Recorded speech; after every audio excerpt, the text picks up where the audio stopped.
Ini kan kerajaan besar, tentara kita gagah, masa mau menyerah tanpa syarat? Soal nanti kita kalah atau menang itu soal lain, Tuan Perdana Menteri, Tuan Ratu. Tapi bahwa kita punya harga diri itu harus kita tunjukkan lebih dulu. Jadi menurut Tuan Menteri bagaimana? Kami sih nunggu komando Tuan Putri saja.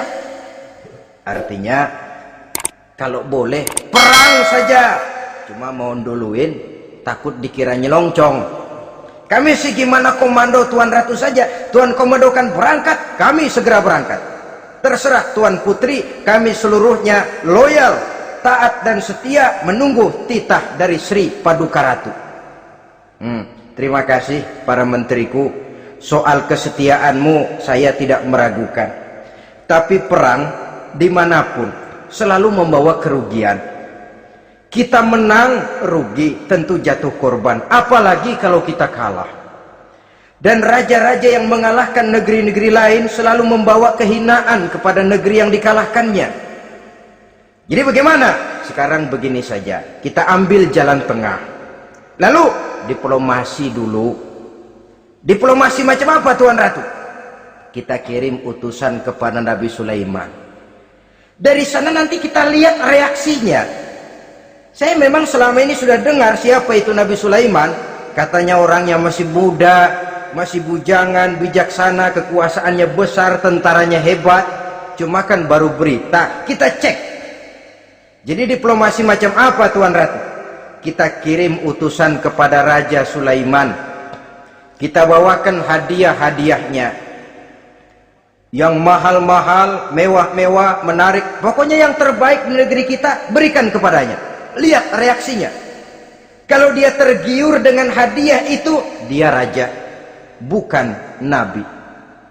Tapi kalau dia menolak hadiah itu, dia memang nabi. Dan apa reaksi kita nanti tergantung sikap Nabi Sulaiman. Aha, kalau begitu setujulah Ratu. Itu memang bijaksana. Diplomasi dulu. Iya, jangan datang-datang main perang aja loh. Perang sih gampang. Tapi ini kan ada meja perundingan. Sepanjang masih kita bisa menempuh jalan damai, damai saja dulu. Baik, maka diaturlah satu barisan diplomasi untuk menuju Palestina, kerajaan Nabi Sulaiman alaihi salam. Rombongan terdiri dari 500 orang laki-laki dan 500 orang perempuan. Yang laki ganteng, yang perempuan cantik. Yang laki dikendarai dengan kuda-kuda pilihan, dan yang perempuan dikendarai dengan keledai-keledai pilihan. Kuda dan keledai pun dihiasi begitu rupa, pelanaknya yang terbagus dilapis dengan sutra, sedangkan bawaan-bawaannya tidak lain daripada intan, berlian, mutiara, jamrud, yakut, kesturi, yang dilapis dengan sutra tenun yang asli. Pendeknya hadiah yang serba wah. Dan rombongan ini dipimpin oleh seorang diplomat ulung dari negeri Sabah bernama Munzir bin Amru. Ini ahli diplomasi dari negeri Sabah. Dipesanlah oleh Ratu Balkis, kalau datang nanti kamu ke negeri Sulaiman, sikapmu harus begini, begini, dan segala macam. Ditatar dulu, sebab ini mau diplomasi tingkat tinggi. Baik Sri Ratu. Nah, sudah mendengar perundingan ini, burung hudhud pulang ke negeri Nabi Sulaiman. Apel lagi, lapor Tuan Raja, bagaimana hudhud? Sikapnya mereka akan mengutus utusan dengan membawa berbagai macam hadiah untuk datang ke negeri kita. Baik. Nabi Sulaiman kumpulkan tentaranya, terutama para jin. Hei tentaraku, khususnya kalian para jin, akan datang rombongan tamu besar ke negeri kita. Maka mulai saat ini saya komandokan, kamu bangun satu istana yang megah, yang belum pernah ada dalam waktu yang relatif singkat. Dan lantai daripada istana itu harus dilapisi dengan kaca-kaca tebal yang bening, bawahnya diisi dengan air, diisi dengan ikan-ikan hias yang indah-indah. Baik Tuan Raja. Maka tentara Nabi Sulaiman, sejak manusia sampai binatang sampai jin, semuanya kerja bakti membangun istana yang megah. Sehingga sebelum rombongan kerajaan Sabah ini sampai, istana sudah selesai. Mereka masuk ke dalam istana Nabi Sulaiman. Begitu melihat lantainya gemerlapan air, masing-masing pada ngangkat kain.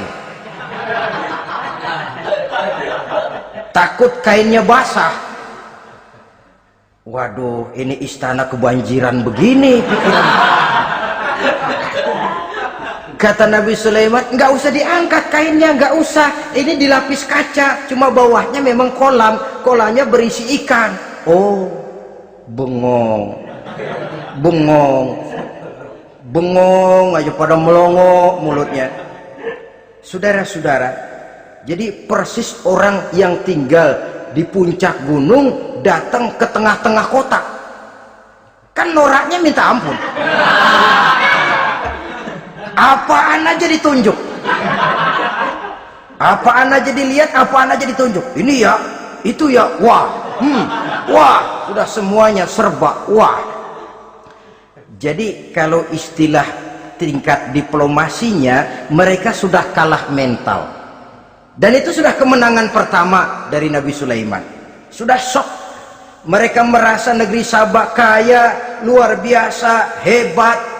Begitu datang ke negeri Sulaiman, mereka jadi orang norak kayaknya. Sudah kumpul, nah selamat datang tuan-tuan ke negeri kami. Ada pesan apa? Majulah Munzir bin Amru. Tuan Sulaiman, bagaimana? Kami diutus oleh Sri Baginda Ratu Balkis untuk menyampaikan hadiah-hadiah yang kami bawa ini. Intan, berlian, yakut, jamrud, kesturi, dan barang-barang mahal lainnya.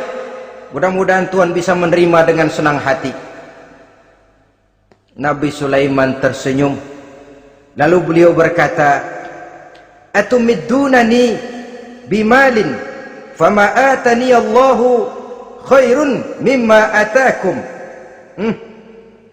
Kamu mau memberikan saya seluruh hadiah-hadiah permata intan ini, padahal apa yang telah diberikan Allah kepada saya jauh lebih baik dari apa yang telah diberikannya kepadamu.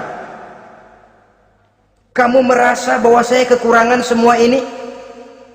Ketahuilah tuan-tuan, saya punya lebih banyak dari apa yang tuan-tuan berikan sekarang ini.